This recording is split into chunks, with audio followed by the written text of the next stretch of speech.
اسی طرح روزے کے اہتمام پر بھی بخشش کا وعدہ فرمایا، من صام رمضان ایمانا و احتسابا غفر له ما تقدم من ذنبه، یہ سب روایت بخاری کی ہے۔ فرمایا کہ جو ایمان اور احتساب کے ساتھ روزہ رکھتا ہے اللہ تبارک و تعالی اس کے تمام گناہوں کو معاف فرما دیتا ہے۔ ایمان کا مطلب آ گیا، اور احتساب کا مطلب ثواب کی امید، اور روزے کی ثواب، روزے کا ثواب، سبحان اللہ، کیا اللہ تعالیٰ اس کا بدلہ دے گا ہم کہیں نہیں سکتے۔ اللہ کے رسول صلی اللہ علیہ وسلم نے ارشاد فرمایا، حدیث قدسی ہے، اللہ فرماتا ہے الصیام لی وانا اجزی بہ، روزہ میرے لیے ہے اور میں اس کا بدلہ دوں گا۔ عام جو اعمال ہم کرتے ہیں تو اس کے لیے اصول یہ ہے، جیسا کہ حدیث میں ہے کہ کوئی بھی بندہ نیک عمل کرتا ہے تو اس کو اللہ تبارک و تعالیٰ فرشتوں سے کہلوا کر ایک نیکی کے بدلے 10 نیکی، ایک نیک کام کے بدلے 10 نیکی، یا اس کو اور بڑھا کر 700 گنا تک کر دیتے، 10 سے 700 گنا تک کر دیتے۔ لیکن روزہ ایک ایسا خاص عمل ہے کہ اس کا ثواب، اس کا بدلہ اللہ تبارک و تعالیٰ فرشتوں کے ذریعے دکھواتے نہیں ہیں، بلکہ جب روزہ دار بندہ مرنے کے بعد اور یہاں کی برزخ کی زندگی گزارنے کے بعد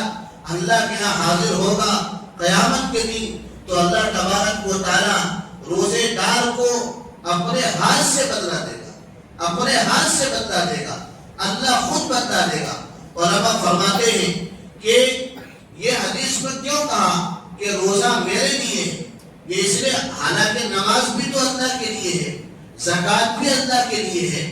حج بھی اللہ کے لیے ہے، اور بھی بہت سے اعمال اللہ کے لیے ہے، تو روزے کے بارے میں یہ کیوں کہا جا رہا ہے کہ روزہ اللہ کے لیے ہے اور روزے کا بدلہ اللہ خود دے گا؟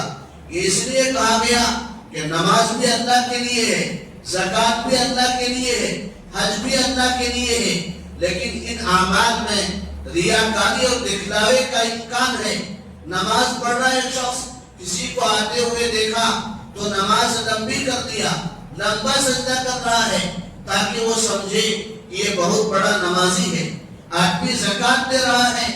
اور لوگوں پر خرچ کر رہا ہے، وہ اس بات کا کبھی خیال نہیں آتا ہے کہ لوگ میری عزت کریں گے اور یہ کہیں گے کہ یہ بہت سخی ہے، بہت داتا ہے، لوگوں کو دینے والا ہے۔ بندہ حج کو جاتا ہے، عمرے کو جاتا ہے، لیکن وہاں نیت پر کھوٹ آ سکتی ہے کہ لوگ مجھے حاجی صاحب کہیں گے، لوگ مجھے کہیں گے کہ یہ تو مکہ مدینہ سے سفر کر کے ایسے مقدس مقام میں جا کر آیا ہے۔ لیکن روزے میں اس قسم کا کوئی اہتمام نہیں ہے۔ بندہ تنہا بیٹھا ہو، کھانے کی ساری چیزیں موجود ہو، بندہ تنہا بیٹھا ہو، پانی کا گلاس یا کوئی بھی مشروب رکھا ہوا ہو، بندے کا دل چاہ رہا ہو کہ میں پی لوں، اس کو کوئی دیکھنے والا نہیں ہے، لیکن وہ بندہ سمجھتا ہے کہ مجھے اللہ دیکھ رہا ہے، میں نے اللہ کے لیے روزہ رکھا ہے۔ روزے میں چونکہ اس قدر اخلاص ہے، اسی لیے اللہ تبارک و تعالیٰ اس کا بدلہ خود بذات خود دے گا، اپنے ہاتھ سے دے گا۔ ایک بندہ وضو کر رہا ہے، تنہا ہے، کوئی دیکھنے والا نہیں ہے، اگر وہ چاہے تو ایک گھونٹ پانی پی لے یا جی بھر کر پانی پی لے، کون اس کو کہے گا کہ تم نے روزہ نہیں رکھا؟ لیکن وہ بندہ جب وضو کرتا ہے تو وضو کرنے میں جب وہ کلی کرتا ہے تو کلی بھی احتیاط سے کرتا ہے، کلی بھی احتیاط سے کرتا ہے کہ کہیں پانی کا قطرہ